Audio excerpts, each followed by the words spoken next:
Selamat pagi anak-anak yang terkasih. Salam. Bertemu kembali pagi hari ini. Kita akan memulai dengan renungan sebelum anak-anak mengikuti PTS pada hari yang ketiga.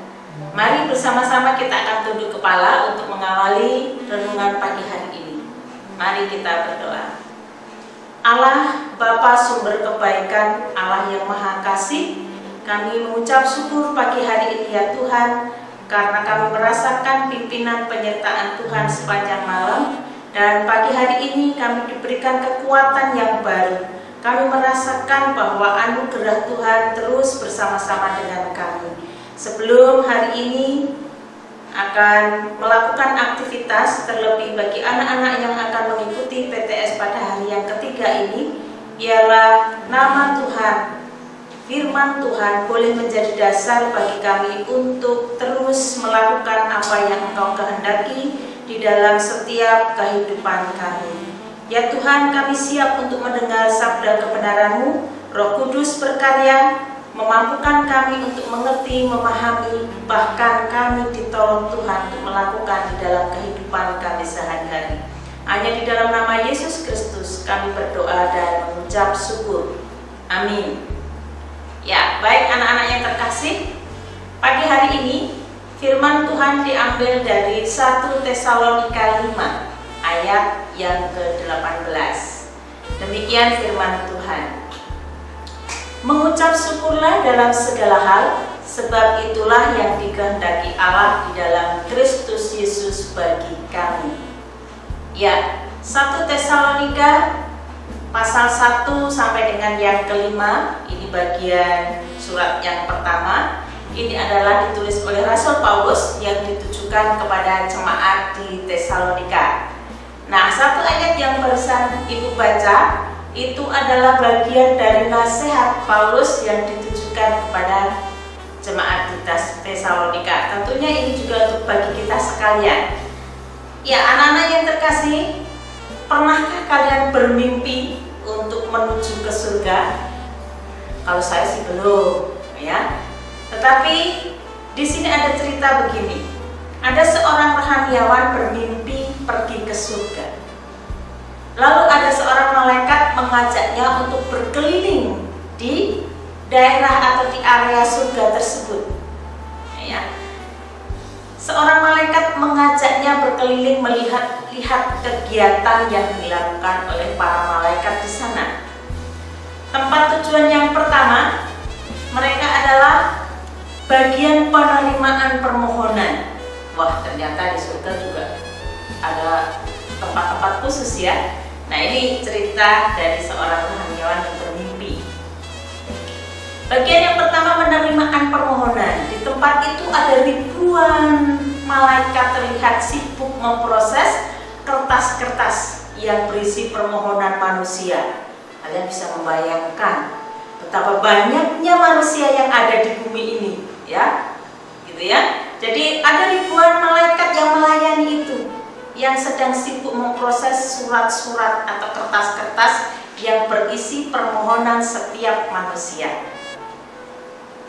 Nah, ada yang meminta apa? Kekuatan, keberanian, kesabaran, kesehatan, kepandaian, kekayaan, dan lain sebagainya.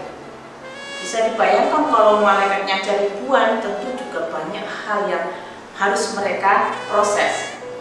Nah, ini adalah mimpi dari seorang rohaniawan. Kemudian setelah itu mereka melanjutkan perjalanan ke tempat yang kedua.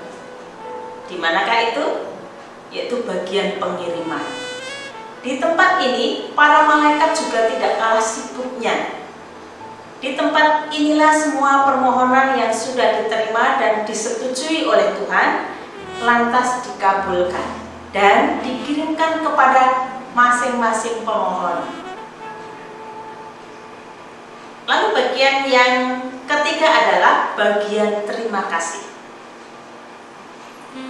Jadi seorang rohaniawan ini diajak kembali ke bagian yang ketiga, bagian terima kasih. Ruangan tersebut hanya berisi satu malaikat. Wah, Kalau yang lain ribuan malaikat, yang ini hanya satu malaikat. Mengapa? Satu malaikat ini pun tampak tertidur di sebuah kursi. Kita bisa bayangkan ya, mungkin sedang santai, hanya satu malaikat yang ada di sana. Mengapa di sini sepi sekali, kata si rohaniawan tadi kepada malaikat tentunya yang ada di samping.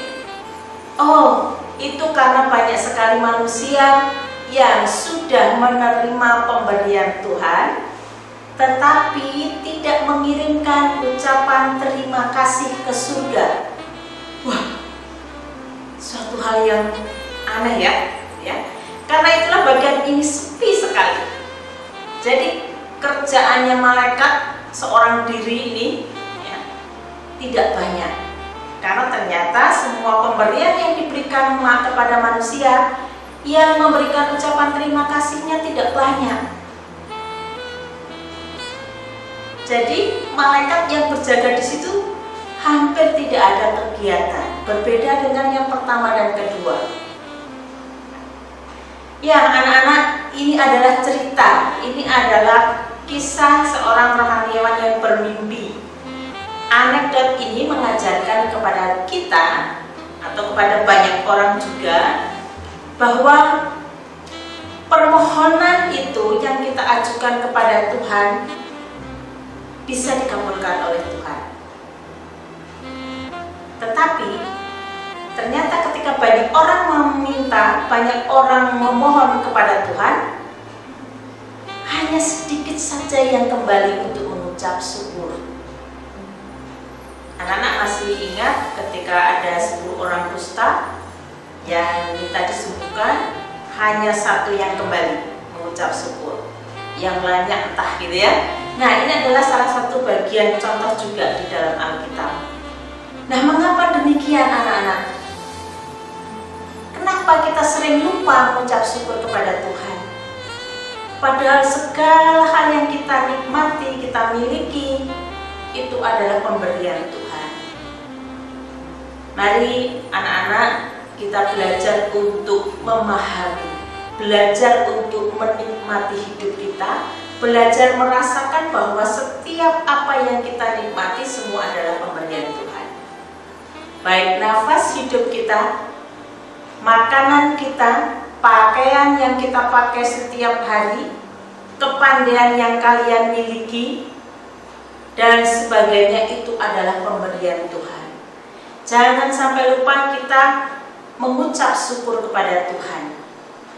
Kita diajarkan pada pagi hari ini melalui perkataan Paulus, nasihat Paulus ini, supaya jangan pernah kita lupa bersyukur dan berterima kasih kepada Tuhan atas kehidupan dan semua hal yang kita miliki.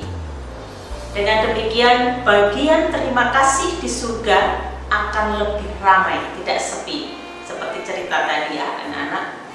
Jadi Ibu mengajak kita semua untuk belajar mengucapkan terima kasih kepada Tuhan. Wujud terima kasih kita bisa kita lakukan di dalam doa, bisa dalam perbuatan kita sehari-hari kepada orang di sekitar kita, dengan memberikan senyum kepada orang tua, dengan mengucapkan terima kasih kepada orang tua, itu akan sangat berharga, menolong kita. Kita diajarkan untuk memiliki karakter yang baik, karakter Kristus yang tinggal di dalam hidup kita hari lepas hari. Saya percaya anak-anak sekalian bisa melakukannya hari lepas hari. Mari kita tetap bersyukur di hadapan Tuhan, apapun keadaan kita, pasti Tuhan juga akan melihat dan akan mengasihi kita hari lepas hari. Amin. Mari bersama-sama kita akan tunduk kepala untuk menutup renungan kita pagi hari ini. Bapa yang Maha Kasih, Bapa yang Maha Baik, sungguh sangat menolong kami firman pagi hari ini ya Tuhan, supaya kami mengucap syukur kepada Tuhan dalam segala keadaan. Kami merasakan betul bahwa kami boleh bernafas, masih boleh berkarya, masih boleh belajar. Itu semua karena Tuhan mempercayakan supaya hidup kami ini kami proses dengan baik, kami usahakan, dan kami sungguh mengucap syukur karena Tuhan selalu mendampingi, selalu menyertai kami, selalu memberkati kami. Kami selalu diberikan kehidupan yang baik dan tidak pernah kekurangan. Kami percaya bahwa Tuhan bersama-sama dengan kami. Ajar dan mampukan kami ya Tuhan untuk bersyukur di hadapan Tuhan untuk setiap apa yang sudah Tuhan berikan, baik melalui orang lain, orang tua kami, maupun yang boleh kami nikmati setiap saat. Bapa di dalam surga, kami juga berdoa untuk pagi hari ini bagi anak-anak yang akan mengikuti PTS. Kiranya Engkau yang membimbing anak-anak supaya mengerjakan PTS pada hari ini dengan baik, dengan pimpinan Tuhan, dengan karakter yang benar, dijauhkan dari ketidakjujuran, dijauhkan dari jaringan-jaringan yang tidak lancar, tetapi kami percaya Tuhan akan menolong dan memampukan setiap anak-anak bisa mengerjakan dengan baik dan semangat. Dan terlebih kami juga menyerahkan untuk kesehatan bagi anak-anak semua. Terima kasih ya Bapa di dalam surga, kami menyadari bahwa kami banyak sekali melakukan kesalahan yang sengaja maupun tidak sengaja. Kiranya Tuhan mengampuni kami. Inilah doa ungkapan syukur serta permohonan kami yang kami naikkan hanya di dalam satu nama yang penuh kuasa, yaitu Yesus Kristus yang sudah berkorban bagi kami. Amin. Terima kasih anak-anak, renungan sudah selesai. Selamat menempuh PTS pada hari yang ketiga. Jangan lupa tetap berdoa dan teliti setiap kalian membaca soal demi soal. Tuhan memberkati, kiranya semua lancar sampai selesai.